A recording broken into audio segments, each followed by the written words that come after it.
Tai sveiki visi, prisijungę šiandieną vėl prie Vilkų gaujos. Aš šiaip pagalvojau, žinai, Goda, tokia galiu pavadinti tradicinę mūsų laidą, kasmetinę. Žinai, su vyrais kas savaitę darom, su tavimi mes panašiai kas metus padarom po laidą. Nu, panašiai, aš čia nedėliojau, neskaičiavau, bet kažkas tokio gaunas, kad mes panašiai kas metus sugalvojom, kad reikia ką nors pakalbėti. Šiemet gavosi taip, kad mes tam kažkaip susirašėm, susibendravom, sakom, artėja lapkričio 1, mirties tema, mirties kultas, mirusiųjų pagerbimas ir visa kita. Ir sakom, palieskim šitą temą. Be abejo, ta tema yra dabar labai svarbi, nes aš jau dabar važiuoju pažiūrėti link pro kapus ar kažkur, jau dabar beprotnamis prasidėjęs, jau žvakės parduotuvėse kraunamos, jau kapai nukrauti, kapai tvarkomi ir taip toliau.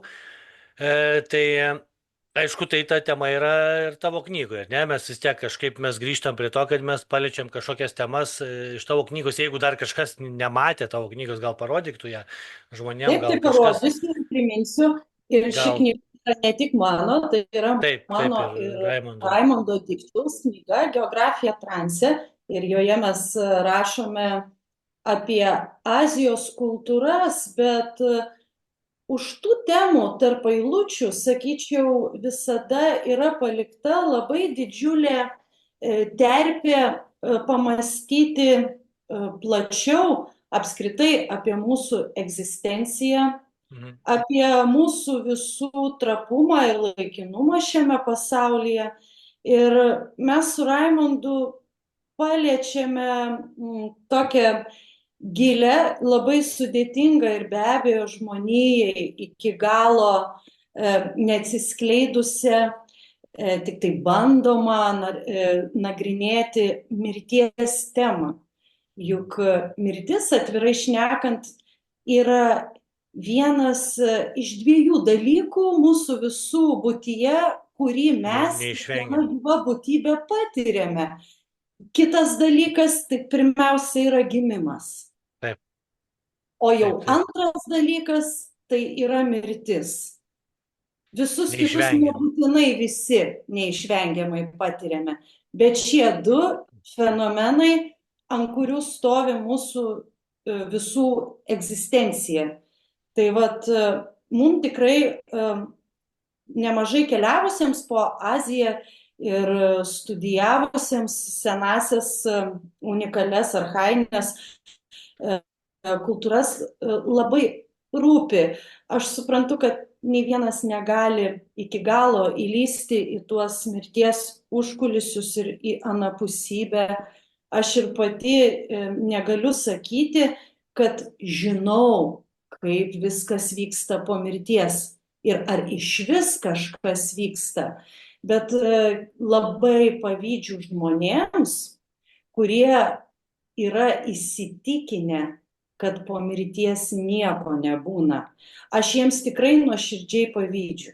Vadinasi, jų galva neapkrauta papildomais klausimais. Karmomis ir rūpesčių. visais. Bet yra toks dalykas, kad kuo labiau prisilieti prie tų senųjų tautų palikimo, tuo kyla daugiau klausimų ir abejonių. Tai štai, tavo, Robertai, pasiūlyta mirties tema, tokia vėlinių proga, yra tikrai labai pataiko, taip sakant, į patį tašką jautriausią. O sakykime, dabar pradėkime nuo mūsų, ar ne, nuo mūsų dabartinių papročių. Aš jau nesakysiu, kad aš išmanau, ką darydavo mūsų protėviai. Dabar tas man tai yra apsėdimas, toks apsėstumas, žinai, ta prasme, paimu, aš, sunku sakyti, pažiūrė amerikietiškus filmus ir pievelė, paprastas akmenukas, ateina žmonės, pamini toj vietoj žmogų, nes, kūnas po kiek ten tų metų, net nepraeina tikriausiai tų metų, suirsta, nebelieka jo, ne? Siela sako labai greitai, pirmą parą, antrą parą, kuo greičiau ją išvaduokit, paleiskit, iškeliauja. Ir tas apsėstumas, apsėdimas toks eiti, tos kuo didesnį antkapį daryti ten. Ta meilė jau tada, kai tu nebeturi to žmogaus, tas toksai Ar yra kitur to? Ar čia tik pas mus yra labiau toksai Žinai, mūsų? čia toks, sakyčiau, labai sudėtingas klausimas. Aš pati labai prieštaringai ir skirtingai vertinu Lietuvoje, vat, šiais laikais įsivyravusi tą mirties kultą. E, Vat mane galbūt kaip ir tave, Robertai, irgi gal šiek tiek erzina ar, sakykim, taip kelia tokį graudų juoką, sakykim, tos lenktynės, kurios ypač būdingos provincijoje, kad reikia rungtis tarpusavį, kieno paminklas didesnis, kieno marmuras brangesnis. Viskas prasideda, pertrauksiu nuo to, kai tu išrenki mirusiam savo artimajam grabą, kostiumą. Ir šitie dar yra skirtingų kainų ir tau siūlo daug brangesnį medžio Taip, tą karstą, sakykime, negu pati paprasčiausia, kuris bet kokiu atveju vis tiek suirs, ar ne? taip, taip. Ir tu jį užkasi po žemę. Teisingai. Tas velkasi dar vis pas mus, nors, žinai, aš, Robertai, esu iš Vilniaus. Ir tiesą Taip, taip, sakant, tu čia pyks mažai, jau, tu aš iš to pasakei burbulo provinciją. Vilniaus esu. Ir mano šeima nėra tokie, žinai, davatkiški ir taip primityviai dievo baimingi, kad aš labai arti matyčiau tai, kas likščiol vyksta provincijoje, bet neseniai teko susidurti ir negalėjau patikėti, man tai buvo pačiai egzotika, kai žmonės viename provincijos miestelėje kapuose kalbėjo, reikia būtinai kuo greičiau sutvarkyti tą sklepelį, nes po to aplinkiniai sakys, žiūrėk, kaip pas juos apleistas yra, tai ką jie nesirūpina savo mirusiais artimaisiais. Tai vat, tai man atrodo toks labai paviršutiniškas, primityvus kažkoksai toksai vaikymasis ne pagarbos mirusiesiems, ne apskritai tradicijoms, bet tai yra grina tuštybė. Tas pats, kas eiti gatvėje su rankinuku, ant kurio būtų labai didžiulėmis raidėmis, žinai, išrašytas mados namų vardas ir demonstruoti tą rankinuką ne dėl to, kad jis būtų kokybiškas, o tik dėl to, kad pasirodyti Kitiems. neprastesniam, o gal net ir kietesniam už kitus.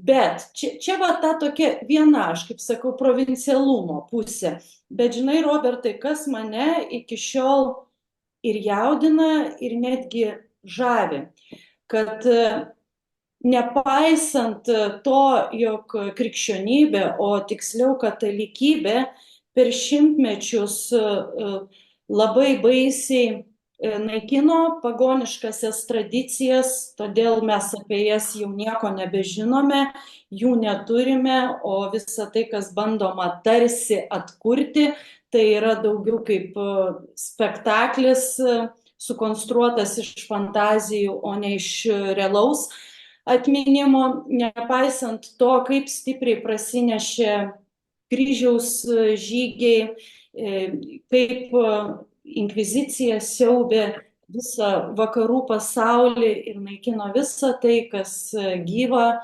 unikalu. Mane vis tiek labai maloniai stebina, kad pas lietuvius giliai sieloje kažkur turbūt per genetiką, per kartų kartas vis tiek persidavė ta mirties kultūra. Tas likęs mažas grūdelis, aš sutinku, kad jis visiškai yra susitraukęs, bet man yra tiesiog gražu, kad pas mus žmonės į tą mirtį nespjauna ir jos taip visiškai nesuvulgarina.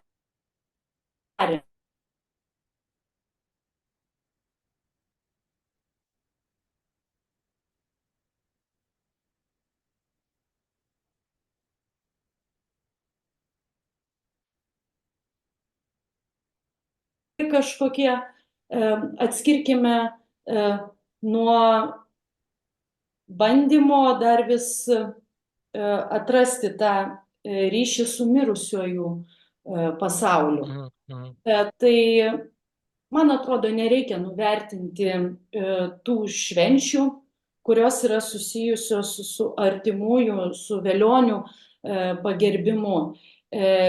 Nors ir krikščionybė uždėjo savo leteną ant vėlinių ir Kaip yra daugelio virto, datų, taip, ir kurios... šitos dienos virto visų šventųjų dienomis, bet tai yra vis dėlto labai gražu.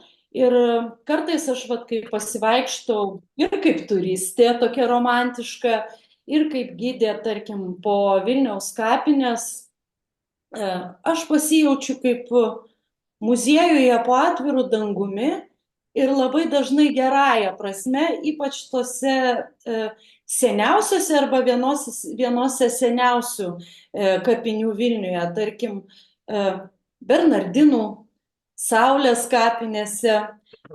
Vat, tarkim, vakar ir praeitą savaitę pati rengiau tokį mini žygį, ekskursiją visiems norintiems pavaizdingiausias Antakalnio vietas apygynės miško takais. Ir mes ėjome link Antakalnio kapinių ir link Menininkų kalnelio. Ir visgi kiekvieną kartą aš pati nustembu, kad atėjusi vis dar kažkaip susižaviu, kokie tai stovi tenai skulptorių kūriniai. Arba kaip gražu, pavyzdžiui, Ričardo Gavelio kapas man yra išvis vienas gražiausių ir didžiausių pavyzdžių. Ten paminklo yra labai mažai, labai nedaug materijos, bet pagrindinis to kapo akcentas yra medis. Tai vat aš noriu pasakyti, kad viskas priklauso nuo skonio, nuo estetikos pojūčių ir apskritai nuo to, kaip to velionio artimieji arba paminklo koncepcijos kūrėjai, kaip jie suvokia tą mūsų egzistenciją ir santykį su mirtimi arba tom senosiom tradicijom. Jo, ta prasme, aš irgi nenoriu pasakyti, kad čia blogai paminėti, kad blogai mylėti. Aišku, visada mes per vėlai pradedam mylėti, kai netenkam labiausiai, tada pamilstam. Faktas, tik tai tas toksai, išprotėjimas būna iš dalies, visi puola tą savaitę prieš tą pačią dieną, kad ką tai keičia, tu turi ištisai prisiminti tą žmogų, tu turi ištisai nuvažiuoti, uždegti tą žvakutę ar ne, sakykime, ir tada, aš suprantu, būna atstumai, būna visi kiti reikalai, bet tarkim, tau nebūtina netgi važiuoti prie to kapo, ar ne, tu tiesiog bažnyčiai uždeg žvakutę ir paminėk tą žmogų, sakykime. Žinoma, čia pat sakau, čia jau yra tokia labai slidi riba tarp noro pasidemonstruoti ir daryti kaip visi tokia kartu su banda dėl to, kad taip reikia, bet nesupranti nei kodėl taip reikia, nei kam taip reikia, bet tik dėl to, kad kiti taip daro. Ir tarp to nuoširdaus santykio su tuo mirusiųjų pasauliu. Bet vat dar tęsiant atsakymą į tavo labai platų, labai kompleksišką klausimą apie tai, kaip yra kitur, tai galima būtų pasakyti, kad pasaulyje vis dėlto yra be galo skirtingos tiek laidojimo tradicijos, tiek jau tie papročiai, kurie yra praktikuojami norint toliau prisiminti mirusiuosius arba atvirkščiai, juos pamiršti. Tai aišku, Azija yra man artimiausias regionas, kuriame nemažai esu keliavusi ir daugiau dėmesio skyrusi mirties temai, užtat ties čia ir galiu stabtelėti.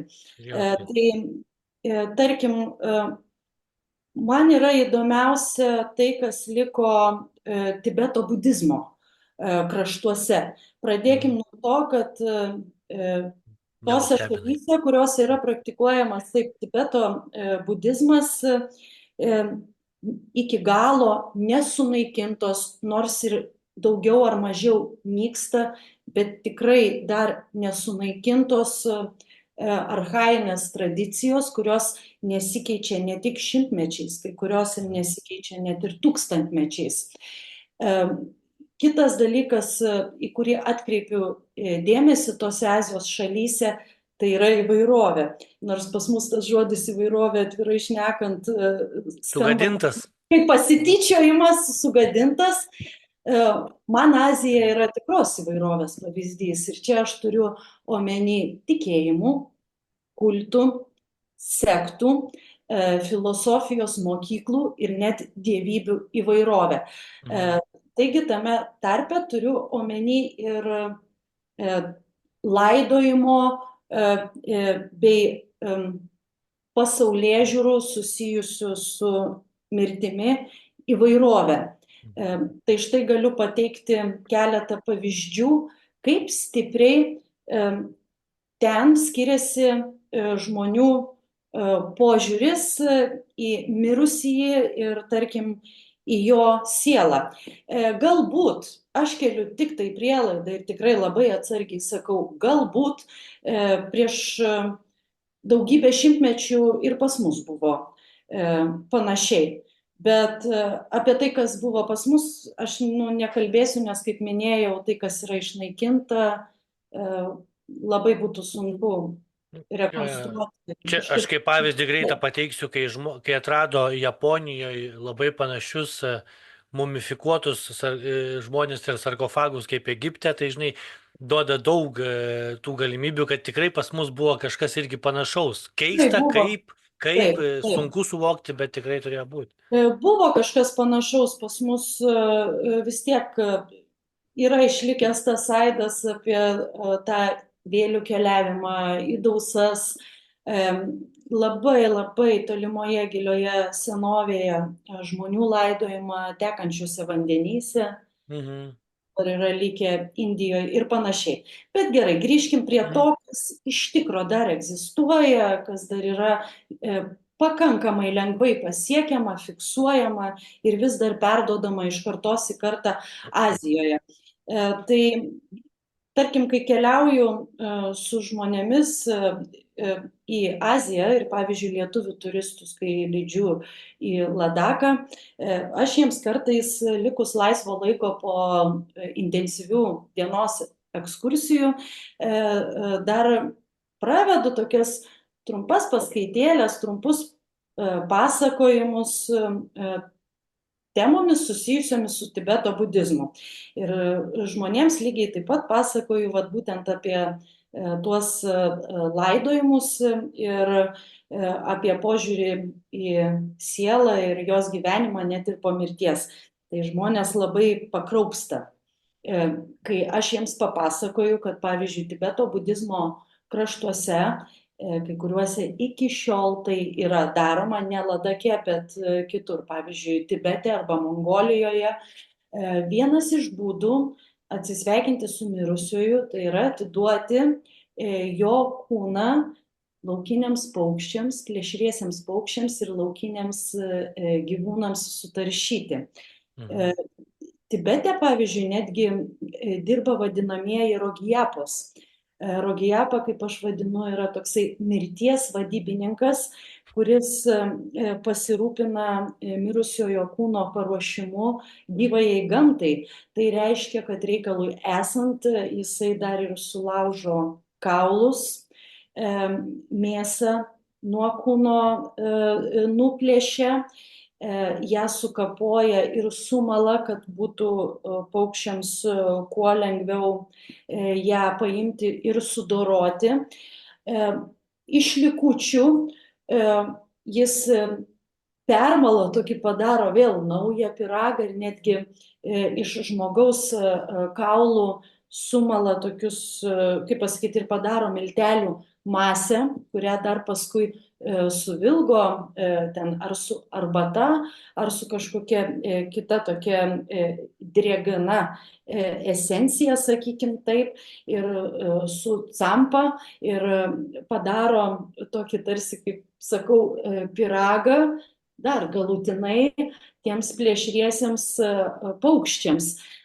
Aišku, tas procesas turi taisyklės ir etapus, kaip viskas vyksta. Viskas vyksta laikantis tam tikrų nurodymų ir patarimų bei informacijos keliaujančios iš kartos į kartą, būtent tam, kad, kaip jie tiki, kad mirusiojo siela kuo lengviau atsiplėštų nuo kūno ir kad kuo sklandžiau įveiktų pomirtinius etapus, tame tarpe ir be galo svarbu ir didelę baimę žmonėms kelianti bardo tarpsnį ir kad sėkmingai persikūnytų į kitą būvį.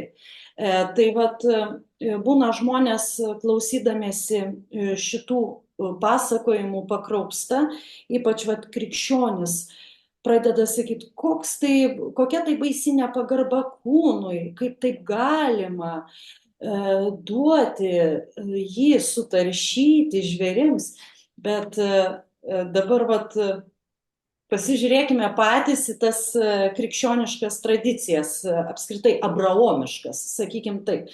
Kai kūnas yra pakasamas po žemę, jis yra atiduodamas kirmėlėms, tai ar čia yra labai gražu, ar čia yra labai estetiška, ar čia yra kažkokia pagarba? Prieš tai irgi paruošiamas, irgi kažkiek, ar ne, ten gal ir skrodžiamas, ir dar kažkas. Oi, nebekalbant apie skrodimą. Ar šaldytuvę pralaiko savaitę, kol grįš artimieji, ir dar visokių, prasme. Taip yra, apie laikymą šaldytuvę čia būtų jau atskiras niuansas, nes šiaip, tarp kitko, Tibeto budistai skiria daug dėmesio būtent tam klausimui, kiek laiko reikia kūną laikyti po mirties dar neliestą. Ir tarp kitko, kai kuriais atvejais sutampa gal net ir su senomis krikščioniškomis tradicijomis, kurios net ir perėmė galbūt ir pagoniško požiūrio. Tai čia dar klausimas, ar yra blogai kūną kažkiek dienų laikyti, bet faktas, kad jis negali būti laikomas bet kaip, bet kur, bet tarkim apie skrodimą, tai čia jau yra labai baisu. Ta prasme, nes jeigu mes remtumėmės būtent tomis gairėmis, kad kūnas tam tikrą laiką turi būti neliečiamas, tai vat ta duoklė mokslui, į tą medicininę intervencija į mirusiojo kūną, tai atsižvelgiant jau į Tibeto budistų arba šamanistų požiūrį yra ne kas kita, o to mirusiojo baisus kankinimas. Tai vat.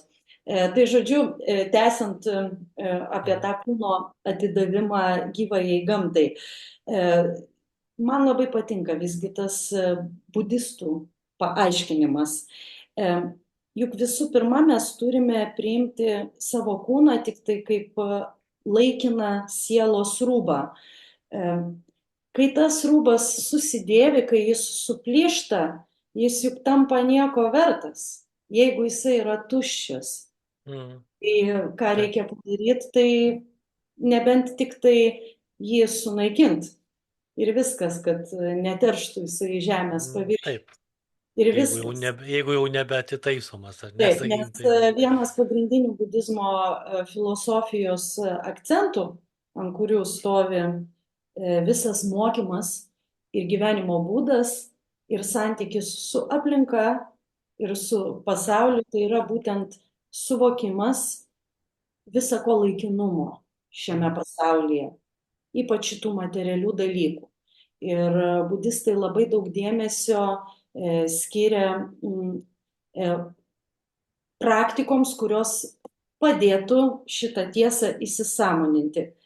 Tai, tarkim, viena iš praktikų gali būti tokia, kad jeigu žmogus paišo, tai jam patartų budistų mokytojas nupieštus gražiausius paveikslus paskui Mhm. sudeginti. Mhm. Arba geriausiu atveju padovanoti kam nors, bet jų Atsikratyti. nepasilikti savo. Tai įsivaizduok, jeigu nuolat tai praktikuoji, tai į pasąmonę tikrai nusėda toksai požiūris, kad nereikia prisirišti prie Mhm. materialių dalykų. O kodėl prie jų nereikia prisirišti? Todėl, kad budizmo filosofija ir psichologija rišimą laiko pagrindinę kančios priežastimi. Aš kaip sakau, nereikia čia jokiais būdais irgi įsivaizduoti, kad dabar, vat, kadangi mano tikslas neprisirišti, tai gerai, aš neuždirbsiu pinigų ir taip aš prie jų neprisirišiu. Arba, jeigu aš turiu vyrą, tai vaikščiosiu į kairę ir taip rodysiu, kad aš prie jo Neprisiriši. neprisirišu. Jo. Tarp kitko yra daug tokių spiritualinių manipuliatorių, kurie iš tikro va šitaip savo artimuosius kankina ir manipuliuoja jais, prisidengdami pseudo dvasingumu. Bet tikrai, aš ne tai turiu omeny, o būtent turiu omeny tai, kad visi, kad daiktai nuo mūsų turi priklausyti, o ne mes nuo jų. Taigi lygiai taip pat ir kalbant apie tą mirusiojo kūną. Supranti, jeigu žmogus visą gyvenimą daugiau ar mažiau auga ir gyvena tokioje, va, sakykime, budistinės filosofijos aplinkoje, kurioje nuolat jam daugiau ar mažiau, bet iš visų pusių tokios ateina praktikos, patarimai, mokymai apie ir priminimai apie tą mūsų trapumą ir laikinumą, tai ir ta paskutinioji praktika, tai yra atsisveikinimas su mirusioju, jinai tik tai įtvirtina dar tą požiūrį ir netgi atvirai šnekant, artimiesiems gali būti daug lengviau paleisti mirusįjį, daug lengviau su juo atsisveikinti, negu žmogui, kuris visą gyvenimą buvo jaukinamas prie tokio ydingo ir liguisto prisirišimo prie savo kūno, prie apskritai materialių dalykų požiūrio ir mokymų, sakykime. Tai vat. Bet tai nėra vienintelė praktika ir šita praktika net ir po truputį nyksta dėl įvairiausių priežasčių. Mano žiniomis, pavyzdžiui, kinai Tibete bando šitas vadinamasias dangaus kapines, taip vadinama vieta, kurioje paliekamas mirusiųjų kūnas, taip atiduoti būtent tiems laukiniams gyvūnams ir paukščiams. Tai vat noriu pasakyti, kad Kinai bando, sakai, ką daryti? Taip, kinai bando šitą praktiką šiek tiek drausti ir riboti, bet čia jau yra politikos dalis, nes humanizmas ateina. Jie tiesiog įvairiais būdais įsisavindami Tibetą bando naikinti vietinės gilias tradicijas ir jų naikinimui jie sugalvoja įvairiausių pretekstų. Čia aš matau tą vadinamąją cancel culture, kuriai dabar toks sugalvotas pavadinimas. Bet kinai yra 20-ojo amžiaus iš tikro cancel culture vieni iš stipriausių pionierių, iš kurių dabar gali puikiai imti pavyzdį viso vakarų pasaulio leftistai. Tai kad leftizmas nekas kita kaip komunizmas naujų rūbų. Būtent.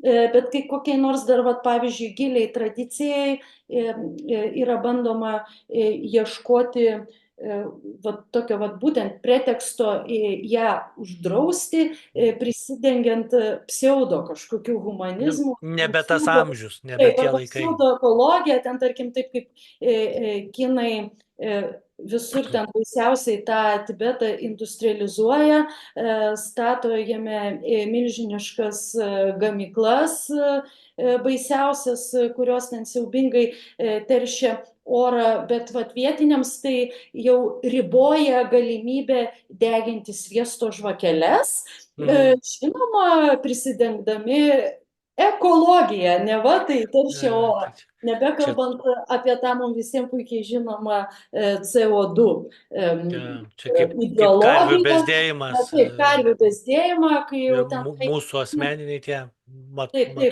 kaimynai jau nebe, irgi riboja galimybę tibetiečiams auginti jakus, o patys steigia tenai milžiniškas jakų, žodžiu, auginimo ir fermas ir skerdyklas, kurios iš tikro prieštarauja visiems tiems humanistiniams principams.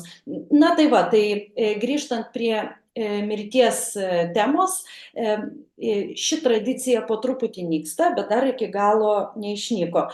Greta yra ir kita tradicija šimtametė Azijoje, tai yra deginti, kremuoti mirusiojo kūną, ir ši praktika yra populiaresnė būtent tuose regionuose ir tose šalyse, kuriuose yra pakankamai medžio tą daryti. Bet vėlgi, kiek teko susidurti, tai net ir Tibeto budizmo kraštuose, priklausomai nuo to, koks tai kraštas, irgi į tai požiūris šiek tiek skiriasi, gali skirtis tam tikri techniniai niuansai, gali skirtis žmogaus kūno paruošimas kremavimui, ir būtent vietinė kultūra turi savo paaiškinimą, ką jie daro arba kodėl jie tam tikrų dalykų nedaro. Tai va, tarkim, Ladake, pavyzdžiui, tai yra pats populiariausias, galima sakyti, pagrindinis atsisveikinimo su mirusiuoju būdas tarp budistų. Tai Ladako budistai prieš kremuodami mirusį iš karto kreipiasi į astrologą. Astrologo funkciją atlieka vienuoliai, kurie turi tam kompetencijos, ir jie būtent nustato, kada geriausia būtų, kokią tiksliai dieną geriausia būtų žmogų kremuoti. Ir vėlgi grįžtame prie to paties paaiškinimo. Viskas dėl to, kad sielai būtų lengviau, paprasčiau atsiskirti nuo kūno ir toliau tęsti migraciją. Savo kelionę. Tai aš tikrai, Robertai, nesakau, kad aš pati tuom pilnai tikiu. Kaip galima tikėti kažko 100%, ko ir negali patikrinti 100%. Ko mokslas dar neįrodė.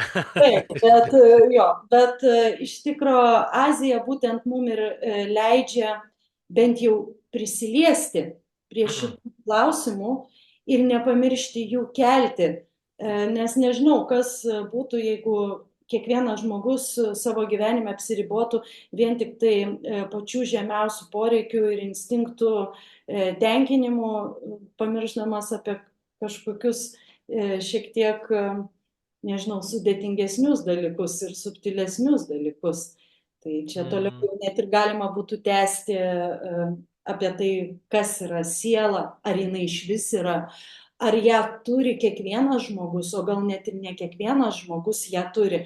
Tai vat iš tikrųjų visus tuos klausimus mes su Raimondu Dikčiumi.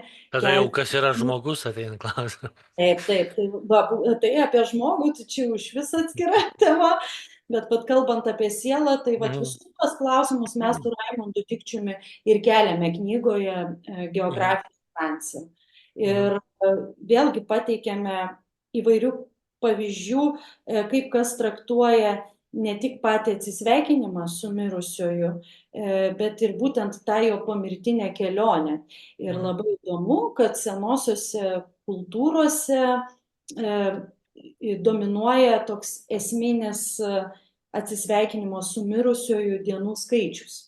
Tai yra 49 dienos.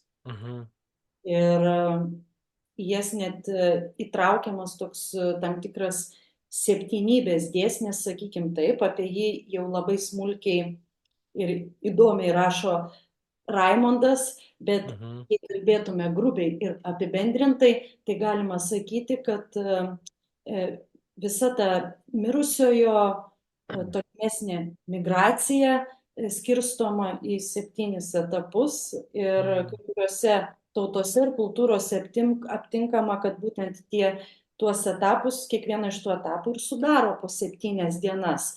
Tai labai įdomu, kad krikščionybėje kažkodėl dingo 9 dienos ir liko 40 dienų. Mhm. Kad Mhm.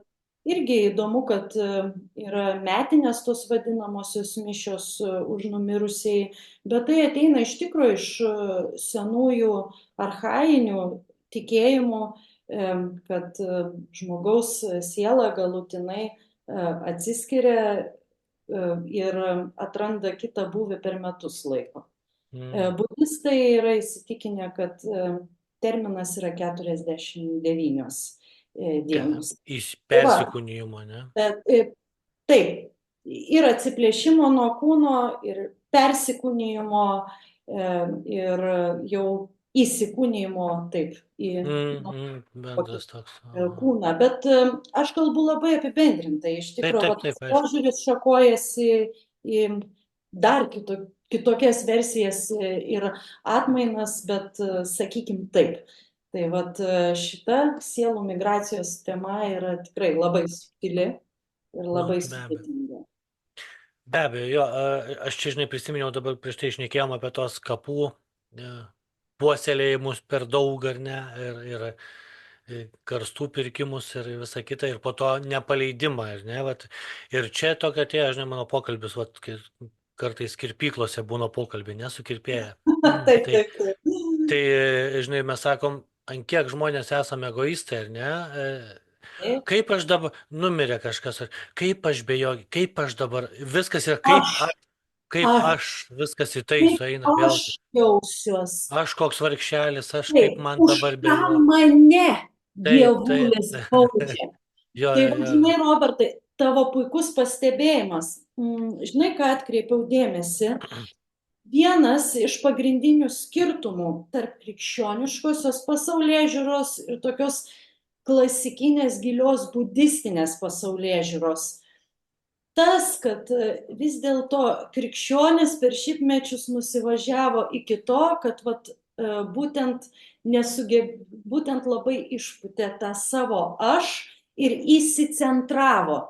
Ir viską vertina būtent per tą aš prizmę. Jeigu žmogus susirgo sunkia liga, tai iš karto verks ir sakys, už ką mane dievulis Kodėl man? baudžia. Arba, va, kaip sakai, jeigu prarado artimai, kaip aš be jo gyvensiu.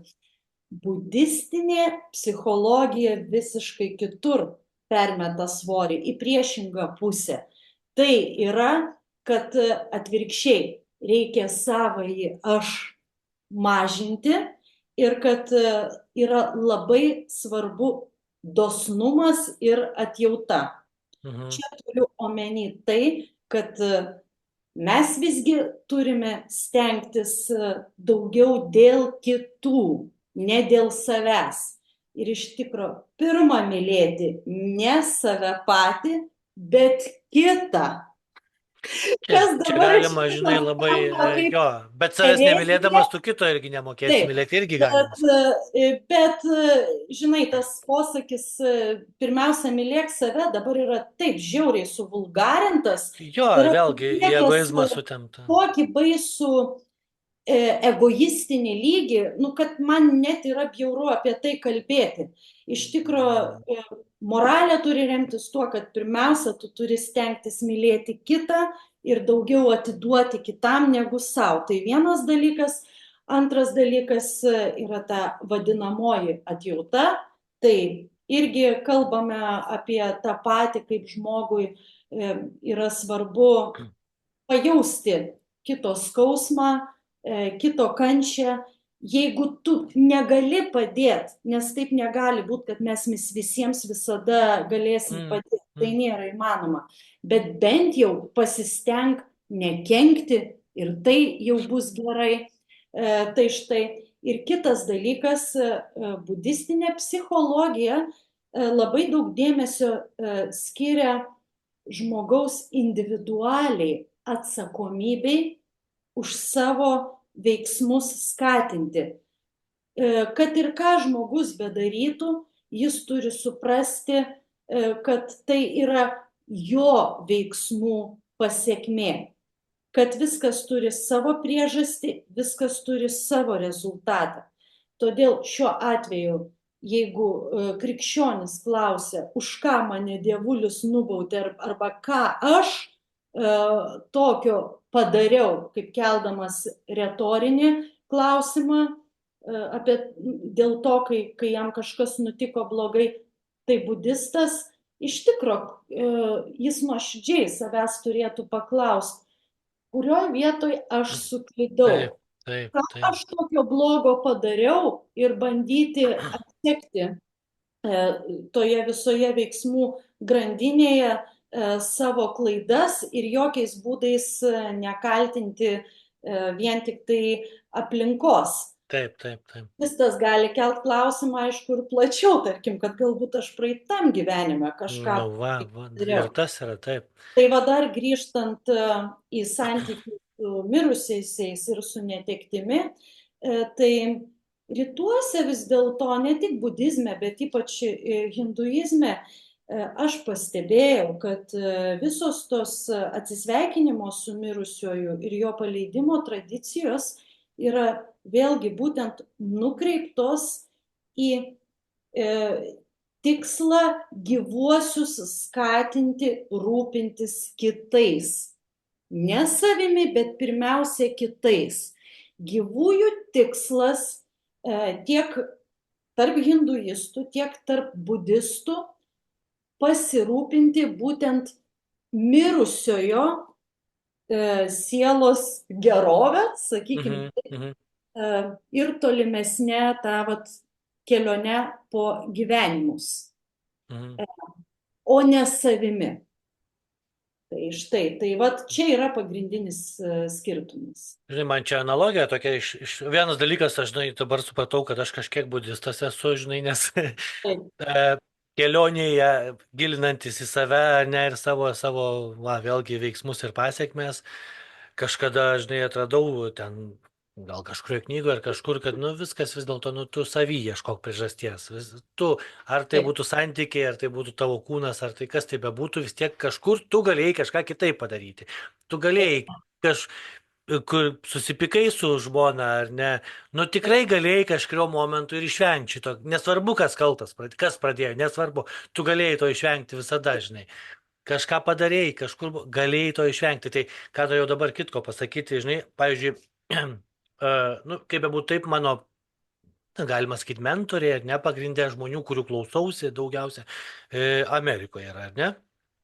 Ir norėjau privesti prie to, kad jų, nežinau, būtent kas giliai, tarkim, galbūt budizmą pastudijavęs ar ką, bet verslininkų, rimtų, stiprių, labai didelių multimilijonierių, galbūt net milijardierių, ne vieno yra požiūris toks, kad kodėl aš dabar dar stengiuosi, galėčiau jau gulėti jachtoje, skraidyti savo lėktuvą ir taip toliau, bet dėl kitų. Dėl savo chebros, kaip sakykime, dėl tų, kas dirba pas mane, aš noriu, kad ir jie turėtų tos namus, kad ir jie savo šeimas galėtų išlaikyti oriai, kaip sako mūsų politikai ir taip toliau. Kad pas juos yra jau ta, žinai, galima sakyti, kiek nori blogo apie ten tą Ameriką, sakykime, bet ten tikrai yra ir pažengimo lygis tam tikram sluoksnėje žmonių kitoks. Ir, žinai, nebūtinai jie ten budistai, nes, ar budizmo palietė. Jo, bet jie turi nemaža dalis tų tokių, bent jau tam sluoksnėje, kurį aš seku ar ne, kurie dalinasi savo kelionėmis, verslais ir taip toliau, jie tikrai rūpinasi kitais. Jie aukoja, žinai, aukoja kalbą prieš COVID, kalbą prieš politiką, tą patį kokį Eloną paimk, ar ne, sakykime, dabar jisai aukoja viską, jis stato ant kortos. Gerai, jis rinkosi pusę politinę, jo pasirinkimas, taip toliau, bet jis aukoja, jis stato viską ant kortos ir daug jų tokių yra ir stato dėl to, kad kitiems vis dėlto, aišku, be abejo ir savo, kad būtų gerai, nes jeigu nebus laisvos, žinai, politinės valios galimybės išreikšti, tai nebebus ir verslų, ateis komunizmas ir taip toliau. Tai yra, kažkoks matyt ratas tas sukasi, ar ne, ir ten ateina jisai irgi. Na jo, Robertai, manau, kad aš irgi net ir turiu pažįstamų, net ir Lietuvoje, Yra ir čia, taip. tokių žmonių, žinai, aš pastebiu, kad yra žmonių, kurie jau supranta, kad jie jau pasiekė tokį tą materialinį lygį, kad ten 1 milijonu daugiau ar mažiau, jau Nebėra skirtumo skirtumo. jokio nėra. Tada jie matyt vis tiek atsuka tą laiką atgal. Jie prisimena, ko jie pridarė, juk vis tiek matyt tuos pirmus milijonus pasidarė ne visai švariai. Nu, nebūtinai, bet taip yra Nebūtinai, bet tikimybė. galėjo ir tai būti ypač atsižvelgiant į, tarkim, Lietuvos aplinką, tam Taip, tikrus taip, laikotarpius, ypač po 90-ųjų, ne? taip, taip, taip. Kažkaip matyt vis tiek jau žmonės tiek prisisotina, kad yra tokių, nesakau, kad visi, bet yra tokių, kurie sustoja Ir ir duoda jau. tada jie labai vat, kažkaip supranta, kad dabar jau metas ir pradėti ieškoti Dalintis. Ja. kažko giliau. Ir kodėlgi ne, aš galvoju, yra taip gražu ir taip gerai. Pirmiausia, žmogus susikūrė materialinę gerovę, aprūpino šeimą. Tai yra labai gerai ir gražu, kai tapo laisvesniu dėl, tarkim, didesnių pajamų, dėl galimybės tuos neskaičiuoti kiekvieno cento. Ir jeigu jisai nedegradavo, jeigu jisai laiku sustojo, jeigu neprasilošė, tarkim, jeigu visiškai nenugrimzdo ten į narkotikų liūną ar neprisidarė lygų iš savo kažkokio godulio ir to pojūčio dar. Tai yra labai gražu, kad užsitikrinęs savo komfortą Ir laisvė tą, taip sakyti. Taip, jau suprato, kad dabar jau toliau galima ir gilintis kažkokius svarbesnius dalykus, prasmingus dalykus. Ir tie žmonės, jie labai puiku yra, kad vieni iš jų, tarkim, kurie atrado simpatiją, tarkim, budizmui, jie kartais pakviečia budistų mokytojus, tarkim, skaityti paskaitų, vat būtent šviesti čia žmonės.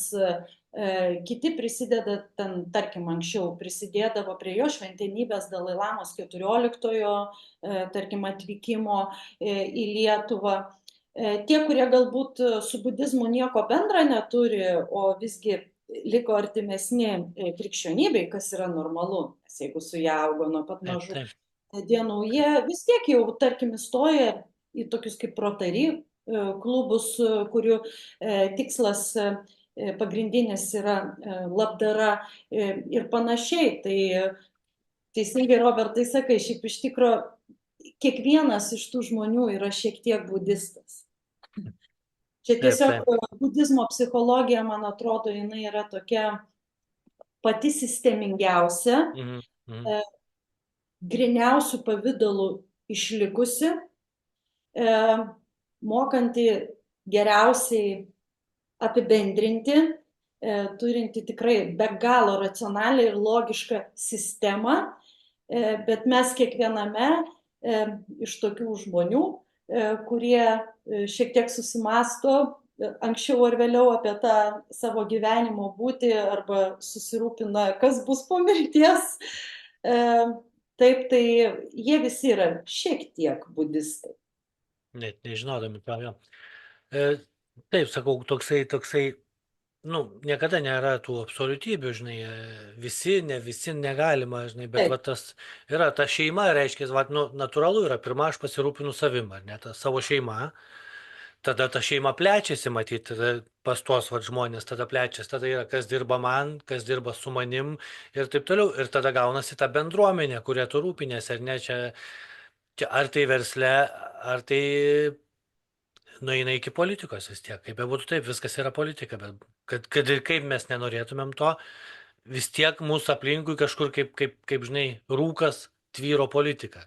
Žinai, bet aš tau pasakysiu, Robertai, kalbant apie politiką siauresnėje prasme, Tai kuo toliau, tuo labiau įsitikinu, kad į tą politiką, kalbu apie valdžią, į valdžią Mhm. vis mažiau nueina žmonių vis dar turinčių kažkokį tą moralės krislelį ir turinčių potenciją šiek tiek pajausti tą mūsų Į, visų egzistencijos idėjinių.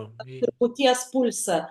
Vis dėlto, kaip rodo pastarųjų metų patirtis, ypač Lietuvoje, bet ne tik Lietuvoje, daug kur vakarų pasaulyje, kad vis dėlto atvirai šnekant į valdžią, į politiką didžiąją dalimi eina įvairūs pašlemėkai, eina žmonės iš vis be jokio moralinio stuburo, eina traumuoti arba patys linkę į sadizmą ir panašiai. Tai vat, čia jau Negebantis kurti. atskirti tarp gyvenimo politikos Taip, ir taip. tarp politikos, tą siaurąją prasme, ką mes suvokiame kaip valstybės valdymą, įstatymų ir tvarkos kūrimą. Jo, nu, šiandien vėlgi ta rinkimų diena, čia dėl to aš kaip sakiau, tau vis tiek truputį palieskim politikos, Tai nes žmonėms jinai patinka, nes žinom, tiesiog, nu, būkim, kaip sakant, nebūkim biedni, bet teisingi, būkim turtingi ir teisingi, vis tiek politika įrašyta į antraštę pritrauks daugiau peržiūrų, nu, bet kokiu atveju, nes tai darom viską, kad pritrauktų daugiau peržiūrų. jo, ir žinai, ir aš kaip ir norėjau sakyti, žinai, kad mirties tema mūsų politikoje, žinai, prieš 4 metus išsirinkom, sakė, nepatinka, iš karto, žinai, vos nesekančią Taip, dieną taip. galėsit išsirinkti kitus. Ir tavo požiūriu tie 4 metai, ar ne, praėjo, aš tai manau, kad nebuvo, žinai, vad norėjau pasakyti, nuo to, kodėl eina tenais ta Mhm. tokia didelė dauguma tų, kaip sakai, pašlemėkų ir visokių kitokių, aš ten hienom ir žiūrkenais vadinu dažniausiai. E, Irgi. tai yra moralinis slengstis. Arba per kurį nenori lipti žmogus, arba per kurį tiesiog nepraleidžiama. Ir aš asmeniškai galiu pasakyti, nesakau, kad aš čia labai ypatingai aukštos moralės žmogus ar kažką, bet aš tai pajutau elementariam kaimo, žinai, politiniam skyriuje, kad tavęs tiesiog neįsileidžia, jeigu tu nenori peržengęs per tas lenkstį, linksėti galvelę ir kilnoti rankelę ten, kur reikia ir kada reikia ir kaip reikia. Tai todėl daug ir nu kam, sako kitas, o kam man to reikia, ar ne taip? Tai kaip yra su ta politinė moralė? Aš galvoju, kad ne visai mirė per pastarosius 4 metus. Ar vis Žinok, labiau miršta, žinai? atvirai tau pasakysiu, žinok, ne tik per pastaruosius Tai ketverius. jo, bet tai Aš faktas. suprantu, kad Vis dabar labiau. žmonėms susikaupęs didžiausias pyktis ir didžiausios nuoskaudos ant konservatorių dėl to, kad Tai, būtent jie buvo valdžioje tuos pastaruosius 4 metus. Bet žinai, Robertai, aš jau seniai įsitikinau, kad pas mus Lietuvoje jau beveik visus 30 metų yra ta pati suknelė, tik vis kita mergelė. Taip taip, kad taip. partijos gali būti skirtingos, bet tos, kurios yra uždominavusios, tos, kurios patenka į valdžią, tai jos vis dėlto, žinai, kaip galima būtų palyginti, kad velkasi vis tą pačią suknelę, ją perdodamos vienos kitoms iš rankų į rankas ir iš tikro tik tai imituoja kažkokias opozicijas. Pykčius. Ir žinai, Robertai, aš jau seniai tikrai nebematau jokio skirtumo tarp konservatorių, tarp socialdemokratų ar ten, tarkim, tarp liberalų. Arba dar vienų demokratų. Net ir nebekalbu apie tas kažkokias mažesnės, menkesnės opozicijas. Dauguma jų tai yra tikrai nevykėliai marginalai, kurie tiesiog galvoja taip, kad kodėlgi ir mum nepristojus prie lovio, jeigu kažkas gali vogti milijonus, mes gal kažkiek mažiau voksim, bet vis tiek pagal galimybės voksim, nors jie, jeigu tik tai sugebėtų, jie lygiai tą patį darytų. Mane ypač išgąsdino toks žmonių požiūris, kurį aš pastebėjau sklandant, aišku, Facebook'e, nes Facebookas geriausiai padeda paviršiun iškelti visus žmonių gaivalus, visą tai, kas juose susikaupia, ką jie Sako, galvoja, anksčiau kaip žinojo tik giminė, dabar žino visi, kad tu jo, durnas. ir kuo jie gyvena, tai kaip žmonės greičiausiai ten iš provincijos, iš kaimų, reagavo į vieną ten, tiksliai dabar neįvardysiu, bet į vieną labai nevykėlišką klipą, kuriame visi kandidatai nuo vieno iki Mhm. paskutinio baisiai nusidainavo. Mhm.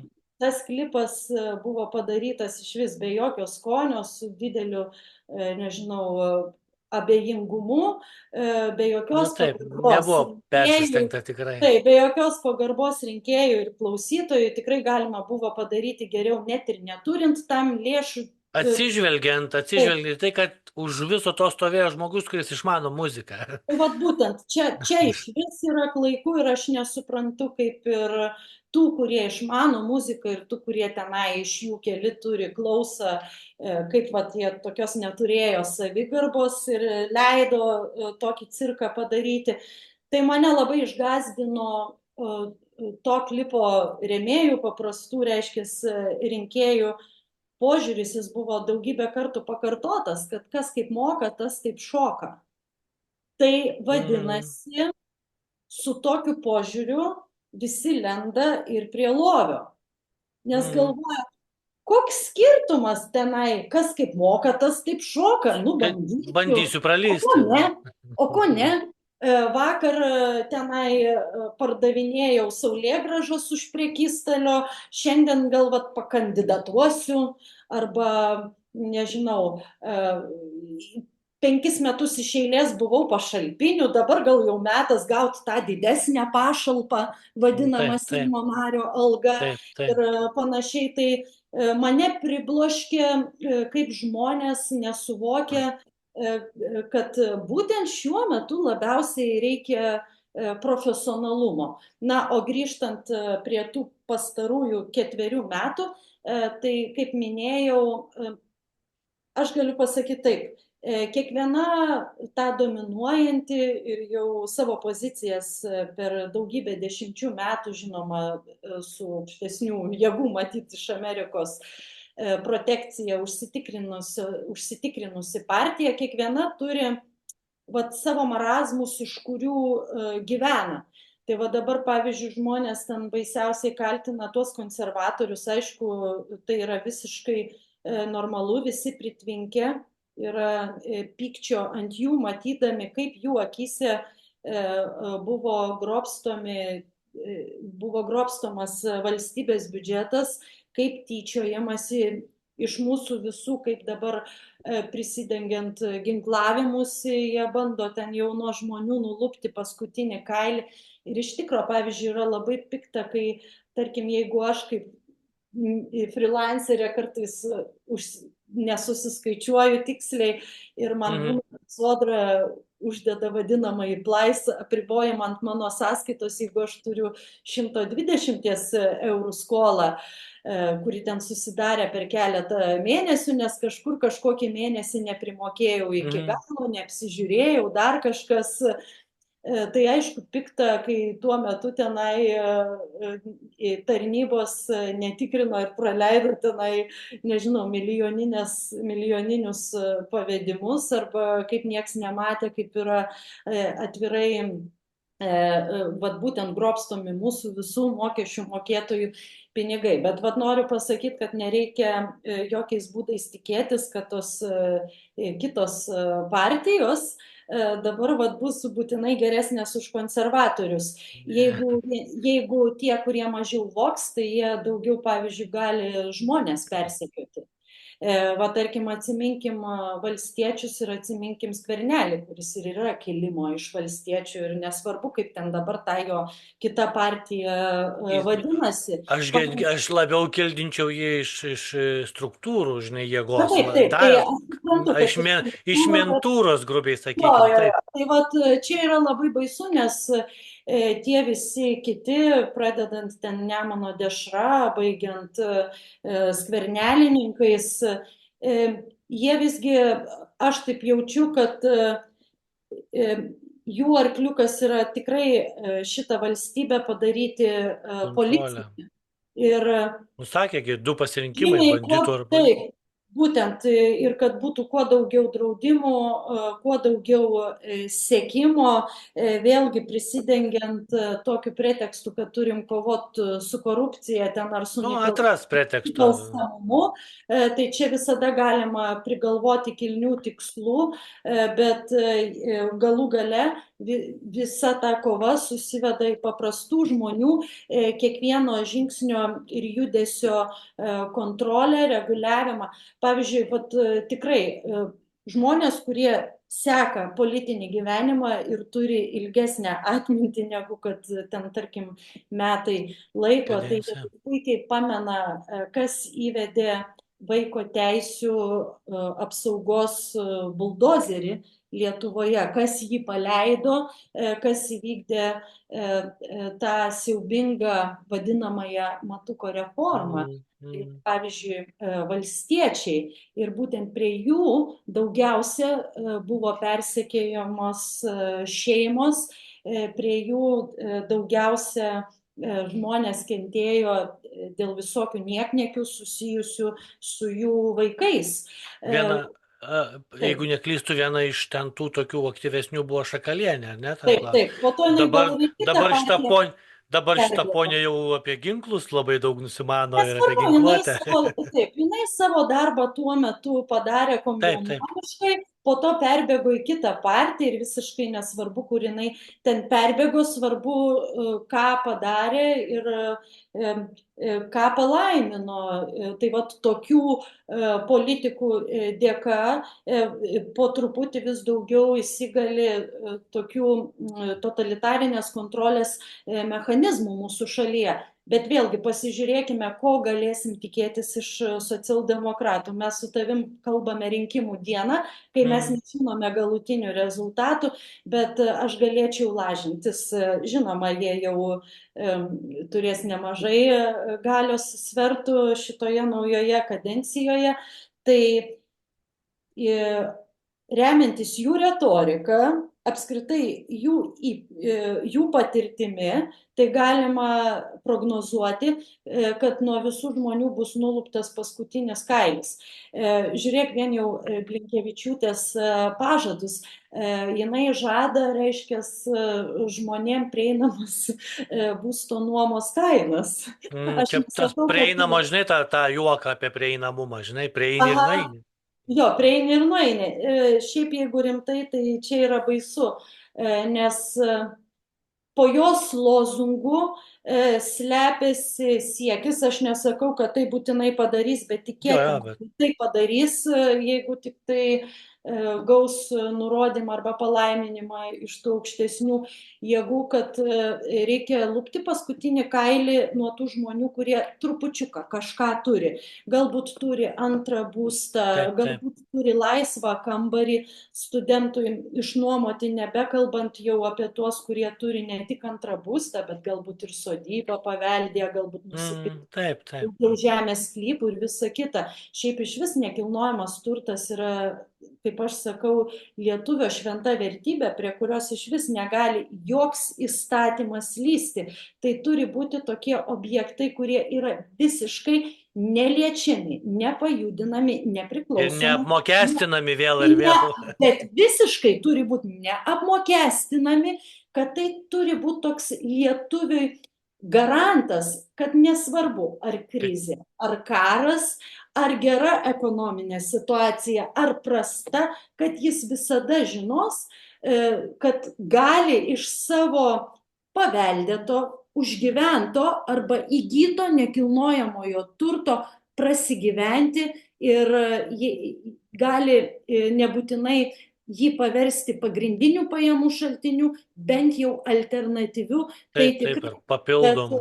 Baisiausia yra tai, kad socialdemokratai ir jiems prijaučiantis, jie būtent kaip tikri socialistai taikosi į tokius žmonės ir jie gali būti gatavi mūsų nekilnojamąjį turtą taip apmokestinti, kad greitai net ir tie, kurie gyvena būdoje ar kokioje trobelėje, jiems gali grėsti likti be Prabangos.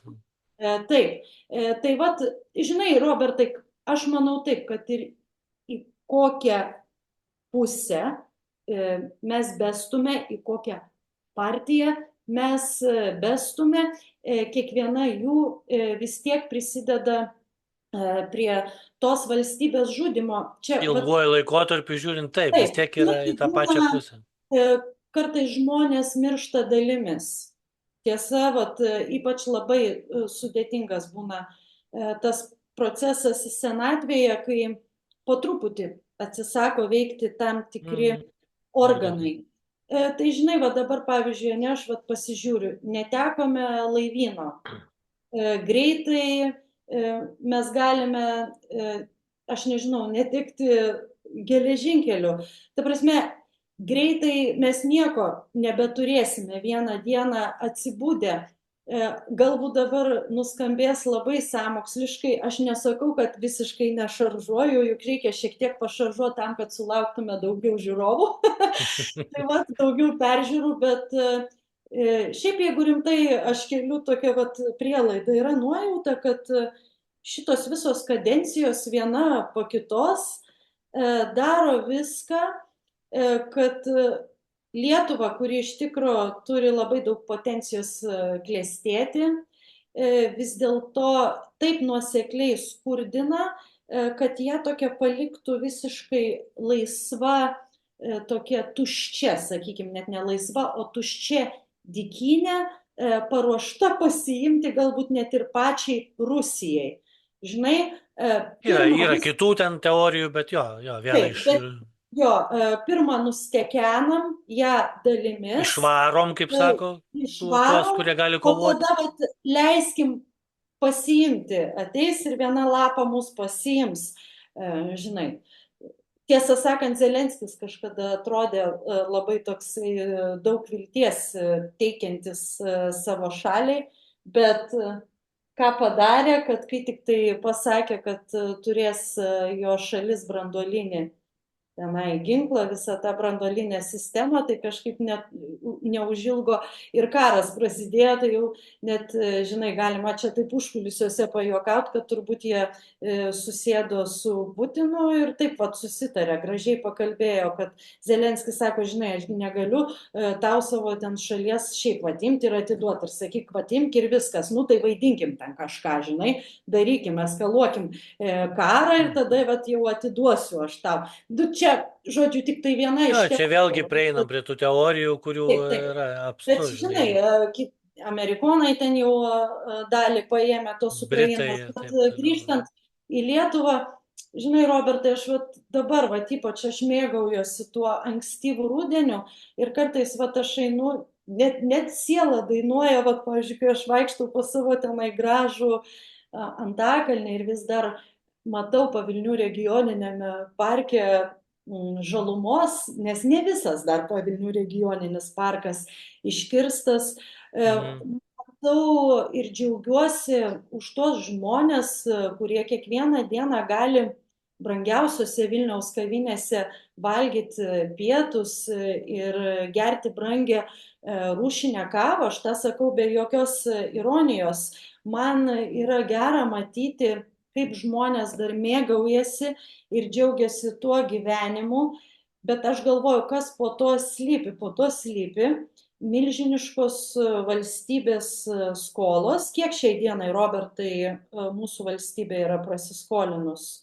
Aš sumos nepasakysiu, mes dar netgi esam ne taip baisiai lyginant kontekste, visame dar yra kur skolintis, bet yra apie 40% ir kiek BVP kažkas tokio. Taip, tai yra baisus prasiskolinimo, įsiskolinimo lygis viena, antra yra milžiniška infliacija, trečia jau visiems tampa žinoma, kad Lietuva virtusi tokia vos ne atvira, stabilia pinigų plovykla, kurią galima palyginti su tokiais kraštais kaip Vanuatu.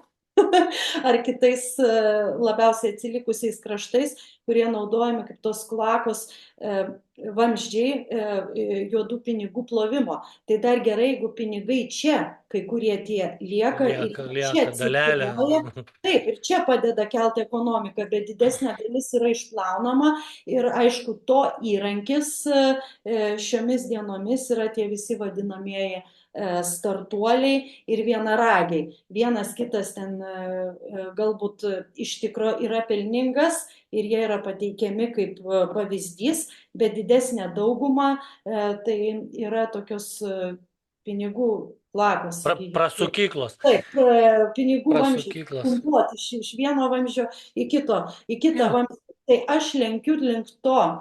Žinai, prisiminiau dabar Pink Floydų tą legendinę dainą I'm Used to Death, kuri gimė iš Neilo Postmano veikalo, lygiai taip pat pavadinto. Neilas Postmanas, jisai lygino Orvelo ir Huxley kūrinius apie totalitarinę žmonių kontrolę ir apie tai, kaip žmonės gali save sunaikinti per tą besaikį pramogavimą ir linksminimąsi.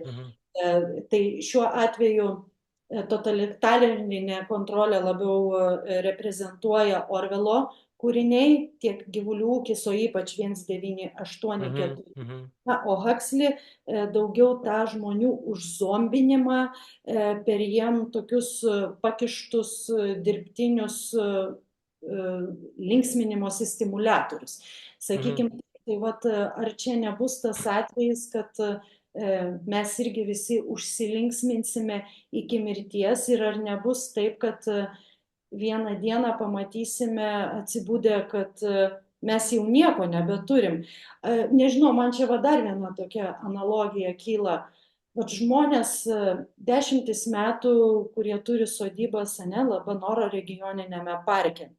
Aš pati ten neturiu sodybos, bet nuo vaikystės turėjau galimybę tenai važinėti ilsėtis į kitas vietovės prie Labanoro apylinkių ežerų. Ir aš irgi kai kurias vietovės pakankamai gerai žinau, o kai kuriuose net ir mano visi takeliai praminti yra labai gerai. Tai jau dabar aš pastebiu, kad tie žmonės, kurie pažįsta Labanoro girią, jie nesupranta, kas vyksta. 10 metų jie eidavo grybauti, tarkim, ar uogauti į miško tankmę. Vieną dieną jie ateina ir jie pamato nusiaubtą, visiškai vandalizuotą miško plotą, kaip tame Anykščių šilelyje, kur tikrai tik tai kelmeliai belikę.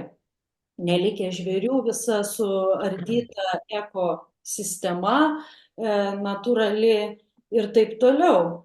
Tai kad nebūtų taip, kad toksai pojūtis plėsis ir kad tik tai daugės tokių laukinių. Ir čia aš turiu, aišku, metaforiškai ne tik tai miškus, bet apskritai įvairius sektorius ir sritis. O šiaip būtų labai gaila, nes ką aš vis tiek pastebiu, jau ko iš lietuvio netims ir kas yra mūsų visų stiprybė, tai iš tikro darbštumas, gebėjimas suktis, tikrai kurti, kad ir kuria prasme. Labai verslus žmonės tikrai labai moka išnaudoti visas galimybės.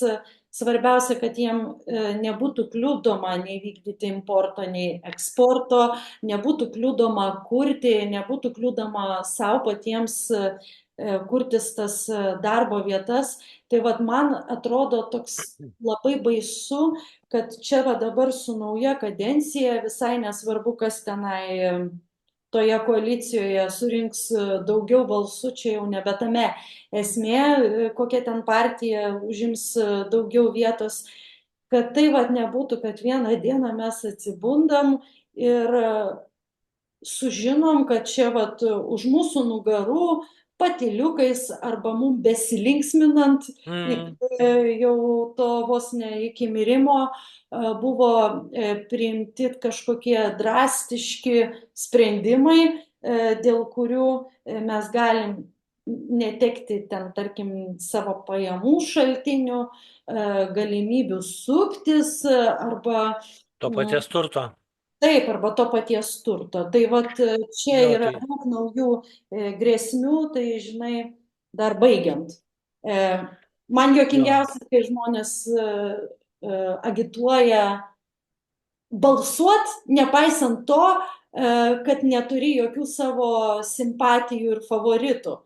Tai tokią situaciją aš palyginu kaip su žmogaus prievartavimu būtinai išsirinkti kažkokį nusikaltėlį į savo, reiškia, gyvenimo ratą, kuris po to turės tam žmogui daugiau ar mažiau kažkokios įtakos.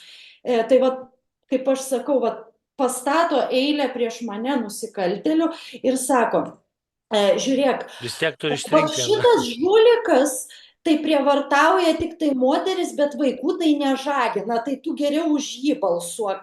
Arba, vat, žinai, čia tai senas banditas, nomenklatūrininkas, o gal duodam galimybę pasireikšti naujos kartos žulikui, nes jisai tai jau ten kitomis panetkėmis vadovausis. Tai man yra klaiku ir aš nesuprantu, kodėl žmonės pasiduoda tokiam zombinimui. Žinai, jeigu kartais jau net mėgstamoj kepyklėlėje nėra lengva išsirinkti mėgstamą saldumyną, nepaisant to, kad jų yra daug. Štai čia kruasanas su migdolais, štai čia kokia nors bandelė su pistacijų kremu, štai čia yra ten koks nors kavos keksas, o čia citrininis keksas, bet tai yra saldus dalykai ir tai jau žiūri, kokia jų sudėtis, koks jų šviežumas, Ir kaina. kuris padarytas iš tikro sviesto aukščiausios kokybės, o kuriame yra margarino. Tai ką jau bekalbėti apie partijas ir tuos kandidatus. Tai jeigu žmonės būtų supratę, kad neidami balsuoti, jie taip parodytų visišką nepasitenkinimą ne tik konservatoriais, jokiais būdais ne, kad apskritai ta visa mafijinė, korupcinė sistema ir struktūra, tai pasaulio akivaizdoje suveiktų dar efektyviau negu savų laikų, pavyzdžiui, Baltijos kelias. Tai būtų kažkas panašaus į sekimą Mahatmo Gandžio metodais, kai be jokių riaušių, be jokių revoliucijų, be jokių kažkokių intrigų ar smurtinių priemonių žmonės gali tiek susivienyti ir taip gražiai ir taikliai išreikšti nepasitenkinimą esamą tvarką. Tai tu įsivaizduok, skamba kaip utopija, bet skamba kaip utopija tik dėl to, kad žmonės ir nenori to daryti. Tai masiškumo reikia vėlgi. Bet nueina į rinkimus koks 10% tik tai visos valstybės piliečių turinčių teisę balsuoti ir visi prabalsuoja tik už vieną partiją. Tai čia mūsų valdžia apsijuoktų visiškai pasaulio akyse. Bet žinai, bet jų sistemai tai galbūt ir užtektų to, jie turi viską susirašę ir susidėlioja taip įstatymėlius ir stalčiukus, kad kuo mažiau ateina, to geriau. Jo, tai čia, ta prasme, yra... Tai nesvarbu, visada, žinai, aš suprantu, kad jie turi daug galios, kad jų strategija yra labai stipri, kad jie turi daug palaikymo iš užsienio, iš šalies, bet žinai, visada kiekviena situacija turi savo ribą. Kiekviena situacija. Taip. Ir čia būtų, žinok, tas atvejis, kai jau nebepaeitų jų legitimumas. Nebepaeitų jau. Ir viskas. Bet kaip prie to prieiti? Mūsų žmonės yra per daug užzombinti ir jiem yra per daug įvarytas Stokholmo sindromas.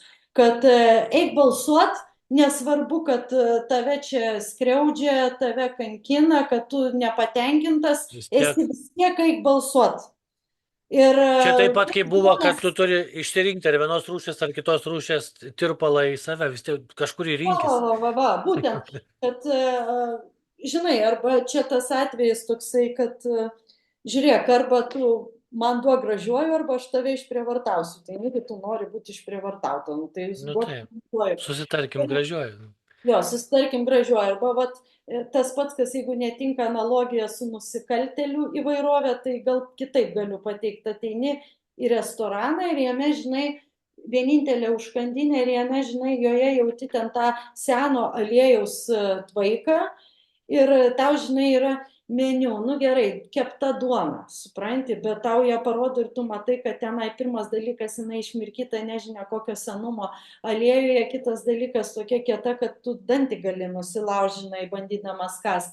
Na gerai, tada jeigu nekepta duona, tai gal ten turi kokį nors, nežinau, cepeliną, bet paragauji ir jauti, kad tas mėsos kvapas kažkoks netoks, žinai.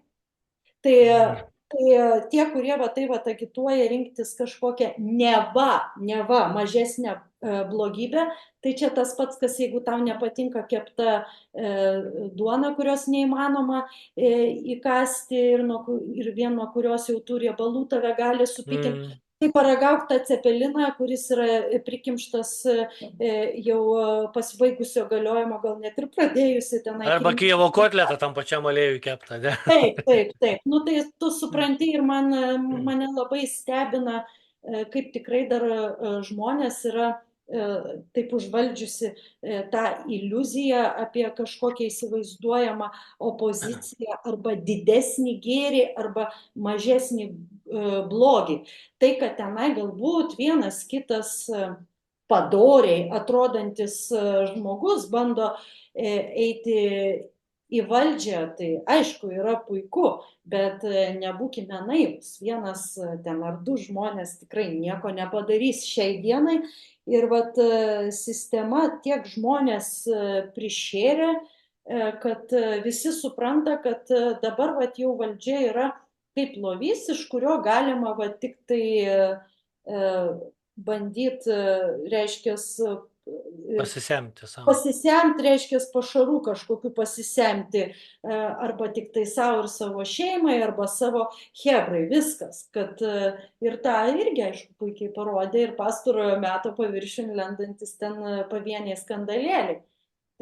Tai parodo, kiek iš vis ten ir konservatoriai. Jo, tai čia visi, žinai, kaip keletą minčių man susigeneravo per šitą dabar mūsų paskutinį pokalbio etapą. Ne vienas dalykas, kad visų pirma, tai mes nebereikalavom, mes išrenkam, sakykime, nueinam, išbalsuojam, išsirenkam už ką per prievartą, ne per prievartą, kažkas turi iš ko rinktis, kažkam patinka, bet mes po to 4 metus iš jų nieko nereikalaujam. Mes iš jų neprašom atsakomybės, mes jų nestatom į kampą, kodėl padarai taip, kodėl balsavai. Ne, vėl tik rinkimams atėjęs, pašneka vėl visi mėnesį du, išrenka ir vėl paleidžia juos į pievą ir nekontroliuoja. Tai va čia yra problema, nesakykime, nes, viena iš sprendimo dalelių galbūt būtų reikalauti iš jų konkrečios atsakomybės. Aš jau nešneku, vienmandatės, daugiamandatės, ten čia atskiras temos, visa kita, bet žmonės nereikalauja iš savo išrinktų žmonių. Ten pareikalausi tos atsakomybės, kad sistema yra tiek dariusi tokį... Bet bent jau tiek spaudimo būtų, nežinotų. Protekcijos, kad tu visur ten atsimuši teisėsaugoj, visur, kad ir kur, kaip norėsi prakrapštyti tuos puvėsius ir tuos pelėsius, vis tiek atsidursi, žinai, į toms jėgoms palankius atsakymus. Jo, yra tam, žinai, bet vėlgi, jeigu masiškumo klausimas, jeigu būtų masiškumas, bet man atrodo, kad čia, sakau, čia aš irgi taip tik atsargiai mąstau, bet man atrodo, kad norint, kad kažkas iš esmės pasikeistų, čia tikrai reikia tokio Mahatmo Gandžios arba Baltijos kelio naujų modelių. Kitaip, tai čia jau nieko nebus ir nereikia. Patys išsirenka, o patys po to kaltina tuos, kurie neėjo į rinkimus. Tai atsiprašau, tai jeigu jūs ėjote į rinkimus, jūs ir išsirinkot. Tie, kurie neėjo į rinkimus, jie ir nesirinko. Jeigu visi... Tai čia vėlgi veikia politinis... Tai nebūtų išsirinkę. Tai aš sakau, čia iš kur čia ta išvirkštinė kažkokia propaganda, bandant kaltinti ne tą, kuris pats išsirinko, o tą, kuris nesirinko. Tai, Robertai, tu esi kaltas dėl visų pasaulio nutukėlių, nes tu tai nevalgai ten to Biški šlamštamo. valgau.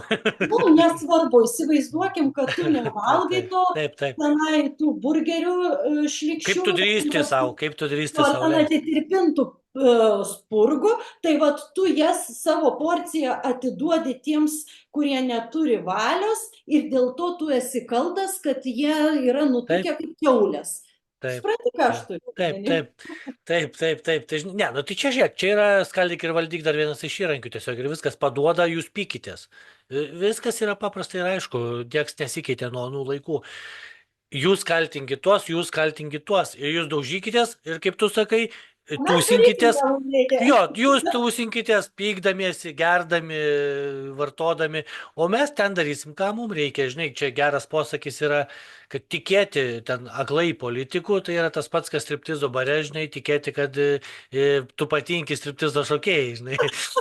Arba, žinai, man patiko irgi, kad toks vadinamasis memas, kur vilkas stovi priešai savių minę. Taip. Rinkiminė Tapsiu reklama vegetaru. sako, kai jūs mane išrinksit, aš tapsiu vegetaru. Ir, žinai, man dar kilo čia tokia, žinai, irgi Amerikoje, sako, yra paukštis, nu, dvipartinė sistema, tai yra erelis jų, ar ne, sakykim, tai sako, taigi yra tas pats erelis, tik du sparnai skirtingi, left wing, right wing, ne, ir sako jie. Tai pas mumis yra kitaip, kaip sakėme apie partijas, tai pas mumis yra ta pati šikna, tik skirtingi žandai ir tiek. O, čia tai labai geras pasakymas. Pats geriausias, aš netokį vulgarų palyginimą anksčiau buvau sugalvojus, kažkur man regis rašiau ar Delfio apžvalgose, ar kur, kad pas mus kairis kraštas anksčiau ar vėliau susiliečia su dešiniu, arba dešinys su kairiu, čia kaip prasilenkiančios valtis, kurios kabina viena kitą. Ir tada nebelieka iš vis jokio skirtumo. Nėra nei tos kairės, nei tos dešinės. Visiškai, absoliučiai. Tai va, nu, sakau, jo, čia, žinai, taip, pajuokaujant galim ir užbaigti, kad, žinai, nu, mirusi ta moralinė dalis politikoje, užmirškim, pavadinimai keičiasi, veidai keičiasi, kažkas keičiasi, bet iš esmės niekas nesikeičia. Ir čia tik mes galim pakeisti arba vienu būdu, kaip tu sakai, visiškai nebalsuodami ten masę, bet visur reikalinga masė. Arba esame matę pavyzdžių, kada politikus pagauna gatvį, įkelia į konteinerį ir išklausinėja, kodėl tu pabalsavai ten ar nepabalsavai to. Tai vat, ar ten reikia masių visur juos laikyti už pavadėlio. Nes dabar gaunasi taip, kad jie mus laiko, kas turėtų būti atvirkščiai, ir ne mes juos už pavadėlio turėtumėm laikyti, nes mes jiems davėm darbą.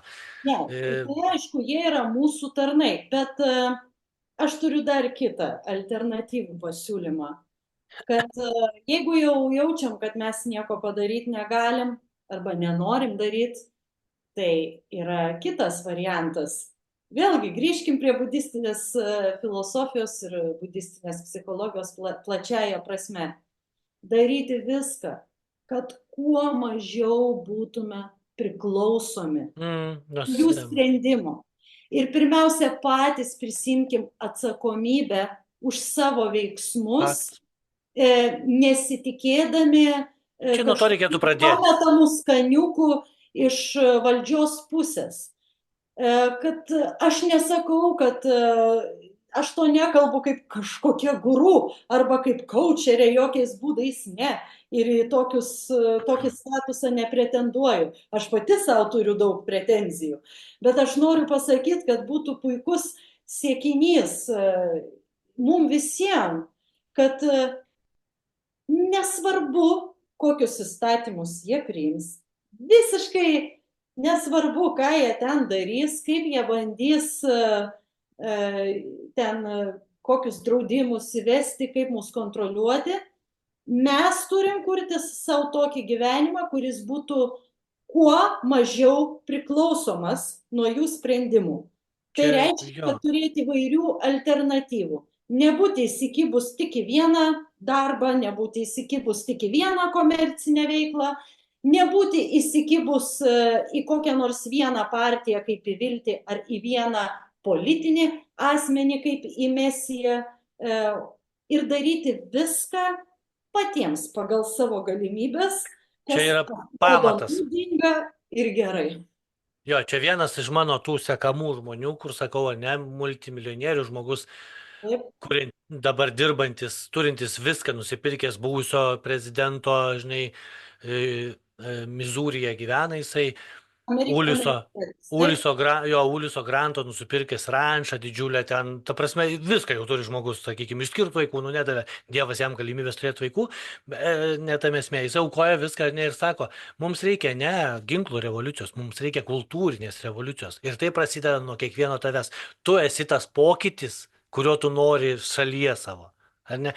Tu turi būti nepriklausomas, jeigu jie nori tave storo, tu būk sportiškas. Jeigu jie nori tave priklausomas nuo išmokos, tu būk nepriklausomas pinigais. Jeigu jie nori tave priklausomą nuo alkoholio, narkotikų ir kažko, tu taip, būk laisvas nuo šito. Va, čia labai yra vis. teisingai, Robertai, super.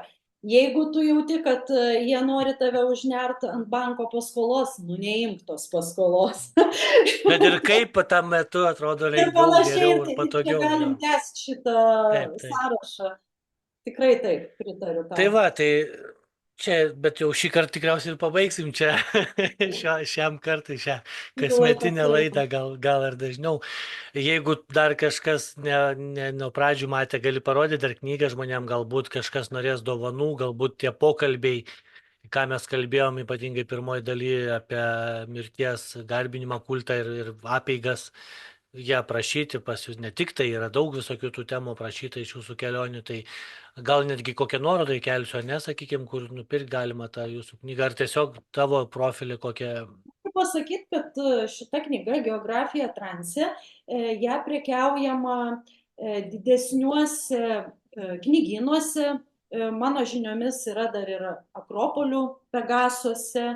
Taip pat šitą knygą galite įsigyti ir per internetinę priekybą, o jeigu norite truputį pigiau ir su autorių parašais, galbūt ją kam nors padovanoti arba savo pasidovanoti, tai drąsiai kreipkitės tiesiogiai arba į mane, arba į Raimondą Dikčių ir mes atsiųsime ne tik į kitą Lietuvos miestą ar tolimiausią kaimelį, bet atsiųsime ir į kitą pasaulio kraštą. Šita knyga jau yra daugybę kartų keliavusi ir į Jungtinės Amerikos valstijas, ir į Australiją, ir net į Naująją Zelandiją. Ir Patį atokiausią pabaigai, kampelį. taip, ir pabaigai dar priminsiu, kad joje tikrai yra ne tik mirties tema. Šita tema viena iš daugybės, kurias su Raimondu Dikčiumi nagrinėjame. Šioje knygoje jūs atrasite ir kinų medicinos, ir astrologijos, ir šamanizmo, kuris yra praktikuojamas Mongolijos stepėse, ir Indijos, ir netgi įsivaizduojamos pažadėtosios žemės. Žodžiu, visko net neišvardysiu. Knyga labai didelė, knyga tikrai išsami, plati ir taip toliau, ta prasme, čia tu, man atrodo, turėtum susirašyti labai, arba turinį vardinti, nes sunku Tikrai taip, atsiminti. pabaigai dar tik pasakysiu, noriu pasidžiaugti, kad mes jaučiame, kad mūsų knyga turi potencijos išeiti ir už Lietuvos sienų ribų. Todėl šiuo metu esame vertimo procese. Smagu. Ir labai tikimės, kad jeigu jokie demonai mums nesukliudys, tai ateinančiais metais šita knyga turėtų pasirodyti tarptautinėje rinkoje išleista anglų kalba. Super, super. Gal tada ir pakalbėsime dar kurią nors temą iš tas knygų. Tenai. Tai ačiū visiems tada, kas buvot, kas klausėtės, kas turit klausimų, turit komentarų, rašykit, kreipkitės į Godą, į mane. Pabandysim galbūt dar kažką pakalbėti ateityje. Ačiū, Goda, kad sekmadienio popietę skiriai pokalbiui, nes daugelis vis tiek ir aš irgi, ir tu tikriausiai norėjom tiesiog patingėti, bet nepatingėjom ir savo. Mes tokie, mes nepriklausomi žmonės, mums nėra tikslių darbo dienų ir mums nėra tikslių laisvadienių, dėl ko labai svarbu. Ir visada, kai padarai tą darbą, kurio nenori, jautiesi geriau. Faktas. Iki. Taip. Tai va, ačiū ir iki. Iki.